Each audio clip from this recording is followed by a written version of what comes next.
Hello traders. In today's video we are going to be talking about fair value gaps.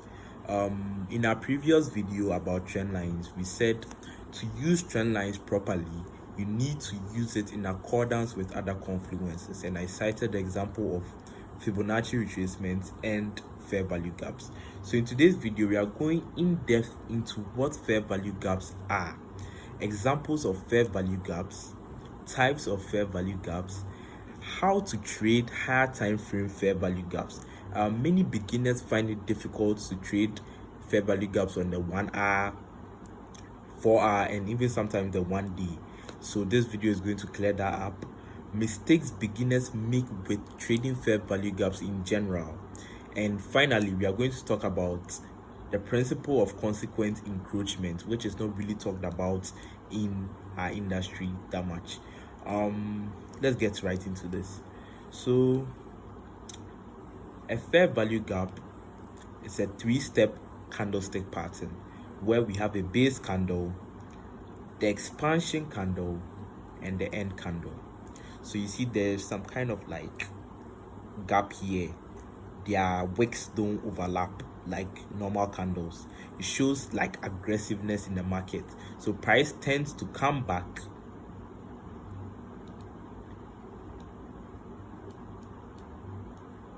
into the gap. So let's recap what I said here. A fair value gap is a 3-step candlestick pattern where we have the base candle, the expansion candle, and the end candle. So this is an example of a bullish fair value gap. This is an example of a bearish fair value gap. So a bullish fair value gap, price tends to return back into the gap and then shoot back up. For a bearish fair value gap, price tends to go back here and then return back down. So let's look at practical examples on the chart. This is just like demonstrations. So right off the bat we can see some fair value gaps. We have one here, we have another one here, bearish fair value gap, all the stuff we see in red. Let me just quickly highlight one for you to see right now. Here we go. Let me look this. So this is a bearish fair value gap. Let me mark out a bullish fair value gap. I like to mark mine in red and green to like signify this is bullish, this is bearish. I can do them any color you want. So we've spoken about fair value gaps. We've spoken about how to identify them on the chart. They are practically everywhere on the chart, but not every fair value gap is to be traded. So I like to group fair value gaps into 2 types: reactionary fair value gaps and structural fair value gaps.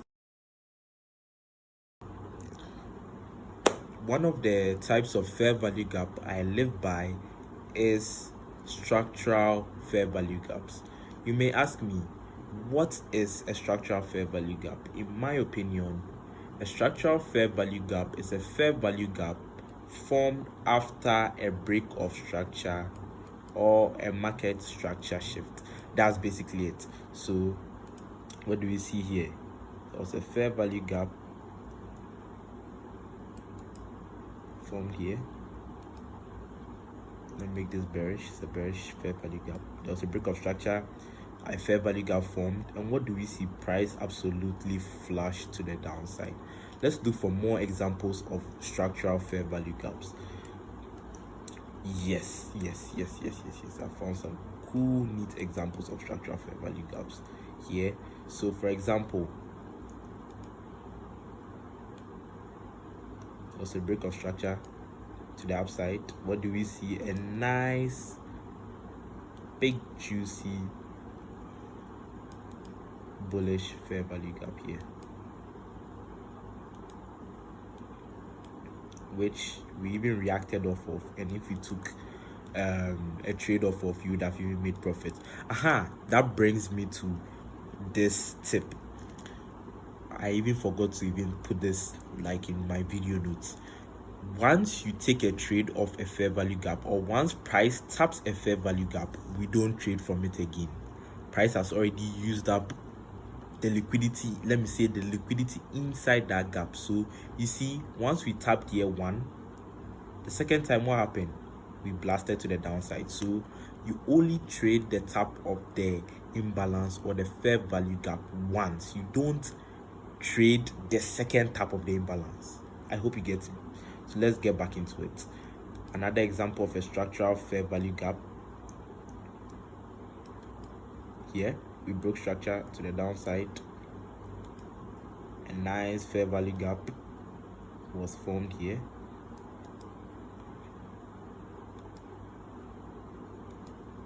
Yeah, and what happened as we tapped into it? We flashed all the way to the downside. So this is the first high probability fair value gap.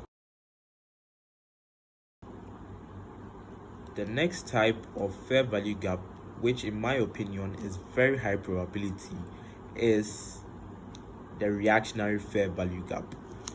The reactionary fair value gap is a fair value gap formed after price taps into a point of interest. The point of interest differs among traders. So, and someone's point of interest may be a support level. Someone's point of interest may be the 61.8 percent of a Fibonacci retracement. Someone's own can be a supply zone, a demand zone. So the point of interest depends on you. But mostly when price taps a point of interest, there is some sort of like aggression, and that aggression causes a fair value gap to be formed. I hope you get me. So my point of interest is the 61.8% of a fib level. So I have an example here.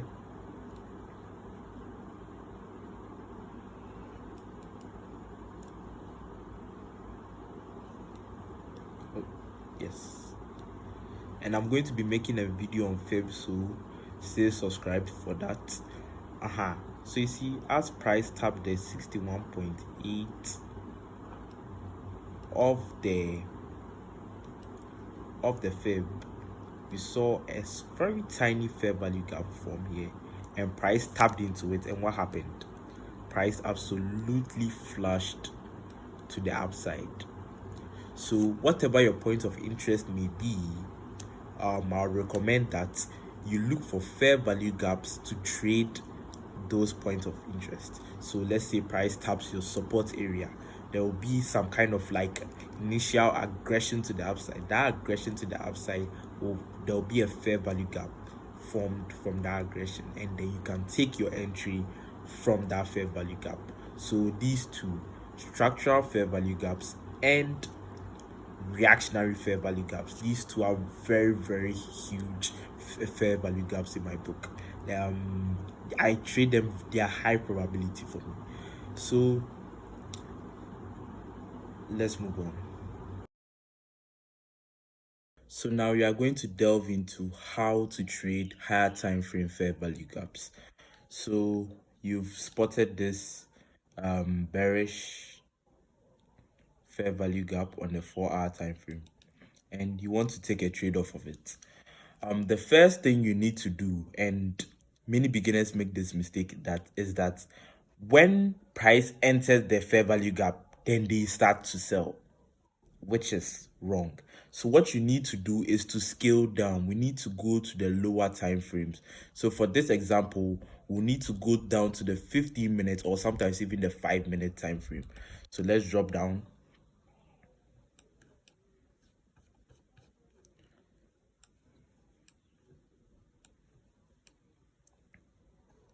Good. So when price approached this fair value gap, the higher time frame 4-hour fair value gap, price initially rejected. But if you are taking shots from there, you would have gotten your stop loss hit. So what you need to wait for is to wait for a market structure shift in the direction of your fair value gap. So if you have a bearish fair value gap, you need to wait for a market structure shift to the downside, or a bearish market structure shift. So what do we see here? Price was bullish at first. Then what happened? there was a market structure shift and even formed a structural fair value gap. Let's mark out the structural fair value gap. It's right here, bearish, in the direction of our higher time frame fair value gap. What happened? Price came back, reacted off of this fair value gap, and what we flashed to the downside. This, let me see, this was a nice, let me see the risk to reward on this one. If you're even aiming for this is a cool, can put your stop loss outside the fair value gap like this. This is a coded 1:5, a nice 1:5 trade that you could have taken. So what do you need to wait for? You need to wait for a market structure shift in the direction of your higher time frame fair value gap. So as we saw here, price was bullish at first, market structure shift, that's a structural fair value gap. Price came in, tapped it, and then we fell all the way to the downside. Let's look for other examples.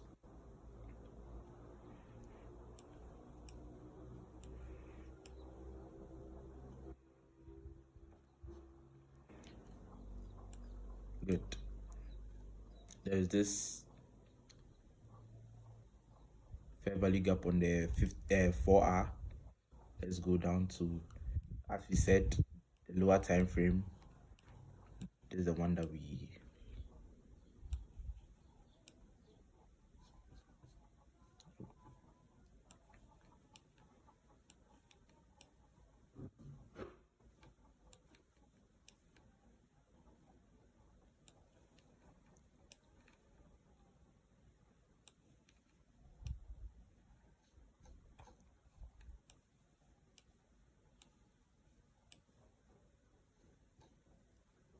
good.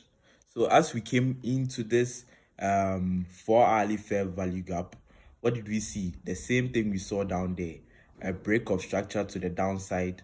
A small fair value gap was formed here, but price didn't tap it. Small one here, but price didn't tap it. I think price tapped it, yeah. Was tapped lightly, but once price came into it, there was a market structure shift in the direction of the fair value gap, and then what we flashed to the downside. So that brings us to the final part of this video, which is the principle of consequent encroachment. Now let's take these two examples here.